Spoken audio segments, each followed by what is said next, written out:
Srimati Nirmala Sitharaman G to reply to the discussion.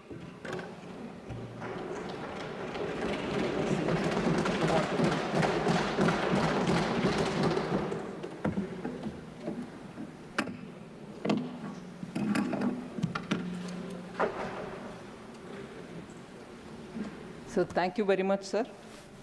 And I wish to recognize and I'm grateful to you that for the first time with you in the chair, I'm being called to respond to a bill.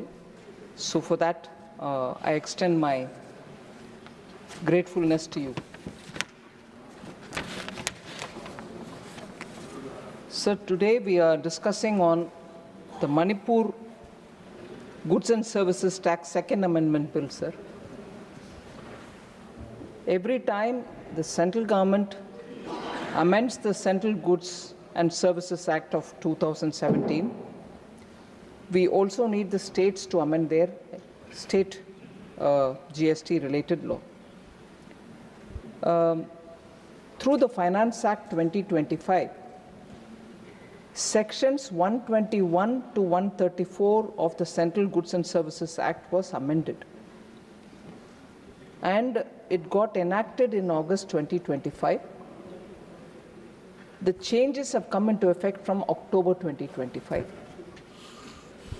And that could happen after more than half of the states updated their GST laws.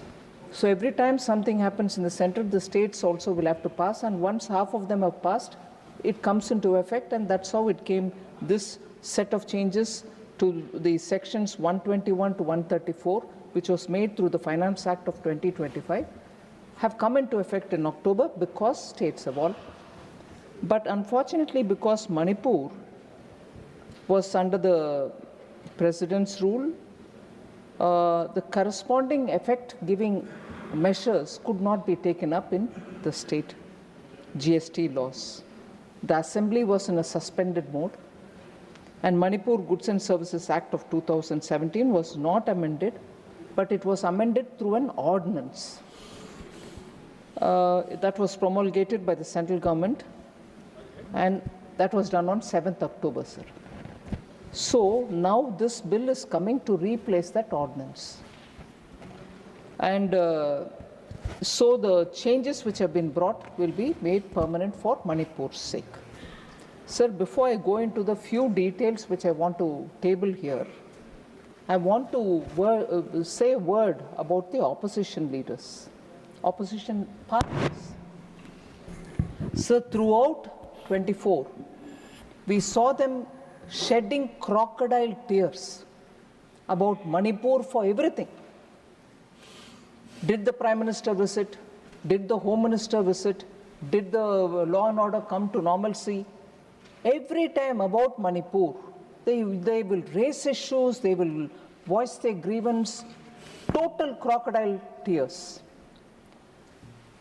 I've seen it even earlier, once when we brought in a bill for Manipur's budget, because again, it was under the President's rule and the governor was doing it, we had to present a budget for Manipur. Even at that time, they did not participate in the debate. Even at that time, they did not think of Manipur people's welfare, that money should go to them through the budget being passed. They didn't think about it. Even today, when the GST benefits have to go to the state government because they will otherwise not earn the revenue out of it, when we are trying to have an ordinance be converted to be a regular bill and get passed here to become an act, they are not here to participate. So all the grievance that they voiced about Manipur, accusing the Prime Minister, accusing the Home Minister, were all just drama. I'm ashamed to say this. I'm sorry to say this. विपक्ष के role ये होता है कि आप जिम्मेदाराना रवैया अपनाना चाहिए और जिम्मेदारी के साथ एक जो स्टेट जिसके ऊपर आप इतना बात कर रही हो उसका बेहतरी के लिए कानून जब पारित होता है, बजट जब पारित होता है, उसमें शामिल होना है, भाग लेना है। मगर ये विपक्ष तो मगरमच्छी का आंसू बह रही है और जब क्रिटिकल बिल्स आते हैं मणिपुर का भाग जाता है। शर्मनाक बात है सर, आई एम सॉरी। मैं आपके सामने ये कहना चाहती हूँ कि आज भी वो मणिपुर की चर्चा में भाग नहीं लिया, दुख के मैं कहना चाह रही हूँ। Sir, this particular amendment is very important, sir, because it does two things. The very important reform-based steps that we have taken in GST, like track and trace system. Once you do the track and trace system, which is a very big step in administering the GST, you are able to prevent leakages. And therefore, that was one of the things which was passed in the Finance Act of 25. Now we are making it into a bill for Manipur. Similarly, at the time of supply, sir, particularly for vouchers, the rules which we're dealing with it are being removed so that it becomes simple, and because issuing a voucher is not actually the supply of goods or service. So this change will bring in ease of doing business, avoid unnecessary disputes on when the tax becomes payable. So that becomes a disputable point. Now that will be removed. There was from the beginning a little ambiguity when we described plant and machinery. We said plant or machinery. The word or led to a lot of confusion. So this time, through the February Finance Act, we have removed the word or and put the word and. Plant and machinery, and as a result, the ambiguity will be removed. But again, I'd like to confirm here, which is for the good of the people of Manipur, we made plant and machinery, removing plant or machinery, removing or. It's not going to be affected only from today. It will be affected from 1st July 2017, when the GST was originally for the first time brought to play. So as a result, people in Manipur, businesses in Manipur, enterprises in Manipur also will benefit from this removal of ambiguity, which the entire nation has benefited from, but Manipur has been denied because there was no government. Now we are giving that benefit to them. Also, sir, when there is a dispute, people are expected to pay 10% pre-deposit.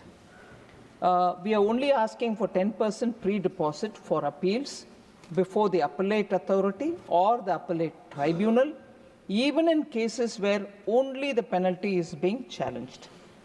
So this keeps the appeal process consistent so that it doesn't look as if we are taking the 10% for appellate authority and not for the tribunal.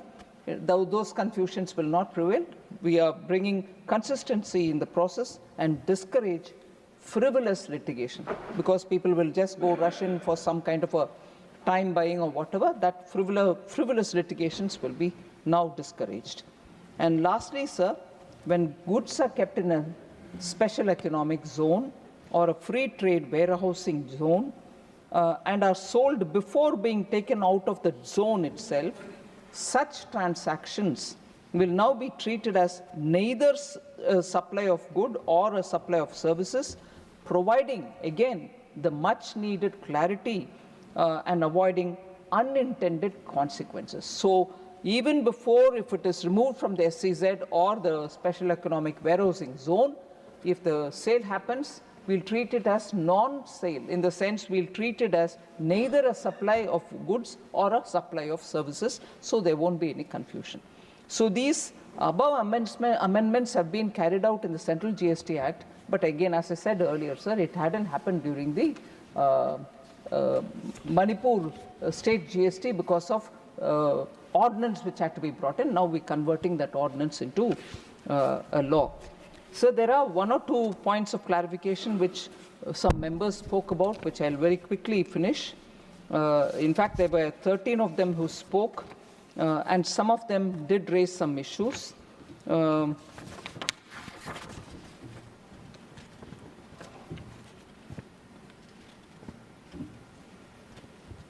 So, Madam Sulata Dev mentioned that in the recent maximum GST rate is 28%. 28% actually has been abolished, sir. We don't have 28% anymore. So it has not been, it's not there anymore, it has been abolished. And items which were in 28% either moved to 18, or if they were sin goods, they moved to 40. So there is no more 28%. And when we say sin goods, we say demerit goods, such as tobacco products, have all gone to 40. So that is one thing, sir. Essentials, Madam Sulata, they've mentioned essentials like milk, food, toothpaste, handicrafts are subject to GST. The rates of essentials have been reduced from 12 to 5%, sir. In fact, handicrafts have come to 5%. In fact, milk has no GST at all. It's never had.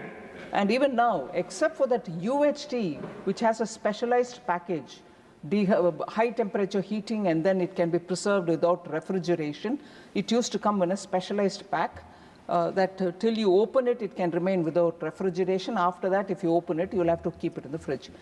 That used to have a rate of tax. Other than that, milk never had a tax.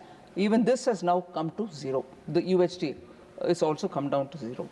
So I just want that clarification given. As always, members from Orissa, I can't see Sasmit Patra here, always refer to Kendu leaves or the Tendu leaves, in which BD or tobacco is put in and it is rolled. That leaf is called Tendu leaves. It's collected as a minor forest produce. Sir, I want to reassure the member.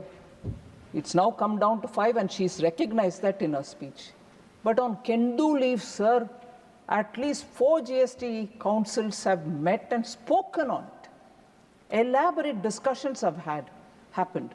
And if one state, Orissa, wants it, Telangana wouldn't want it. We've crossed all those stages, and now we've brought it down to 5. Bring it down to 0. That's been, I'm sorry to say, sir, many requests come like that. By keeping an item in 0, where even some input credit can be accruing to you, will not accrue to you if you keep it at 0. So there is a benefit in keeping it at the lowest possible rate, which is 5%. If I move to 0, even the little refund that you get, you will not get. So there is a reason, madam, that we've kept it at 5. I want to inform the honorable member through you, sir.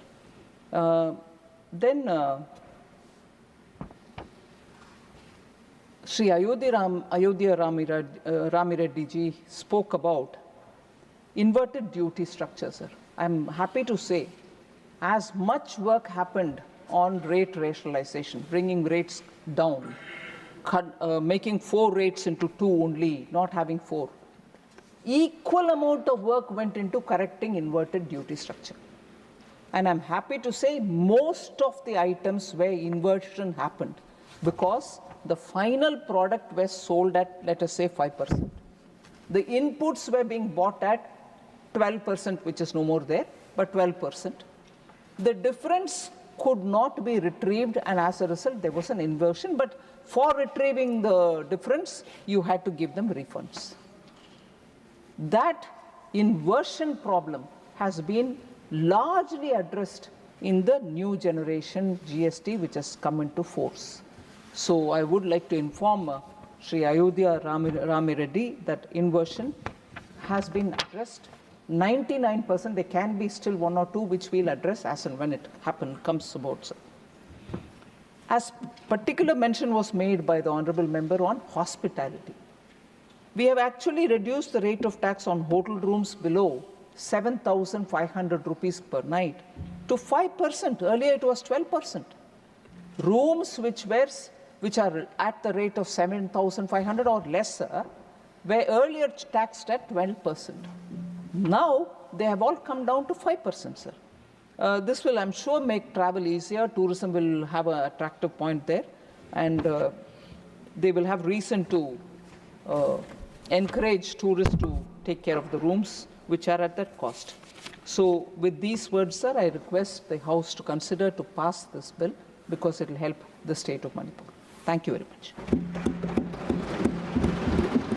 The question is